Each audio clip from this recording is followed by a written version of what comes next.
হাদিসটি শুনে খুশিতে রীতিমতো কান্না করে দিয়েছিলাম। মুসা আলাইহিস সালাতু ওয়াস সালাম একবার আল্লাহ তাআলাকে জিজ্ঞাসা করলেন, আমার অনুসারীদের মধ্যে সবচেয়ে বড় পাপী কে? আল্লাহ তাআলা একটি নির্দিষ্ট পথের দিকে দেখিয়ে বললেন, এই পথ দিয়ে যে সবার আগে অতিক্রম করবে সেই হচ্ছে সবচেয়ে বড় পাপী।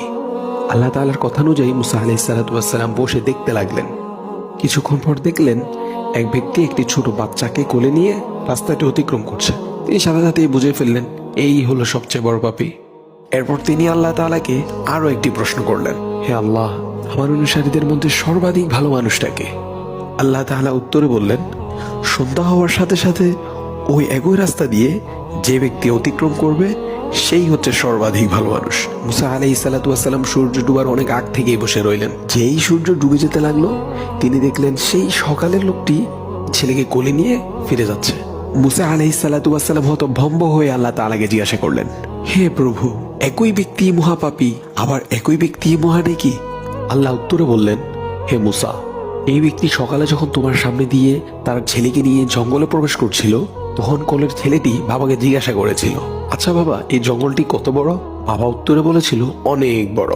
নিষ্পাপ শিশুটি আবার প্রশ্ন করলো, আচ্ছা বাবা, জঙ্গল থেকে বড় কিছু আছে? তখন বাবা উত্তরে বললেন, হ্যাঁ বাবা, আছে। ওই যে ওই পাহাড়গুলো দেখছো, পাহাড়গুলো জঙ্গলের চাইতেও বড়। পুনরায় ছেলের প্রশ্ন, আচ্ছা বাবা, পাহাড় থেকে বড় কিছু আছে? বাবা উত্তরে বললেন, আছে তো, আকাশ পাহাড়ের চাইতেও বড়। ছেলের পাল্টা প্রশ্ন, আচ্ছা বাবা, আকাশ থেকে বড় কিছু আছে? বাবা উত্তরে বললেন, আমার পাপ, যা এই আকাশের চেয়েও অনেক অনেক বড়। ছেলে এই উত্তর শুনে বাবাকে জিজ্ঞাসা করলো, বাবা, তোমার পাপ থেকে বড় কিছু নেই?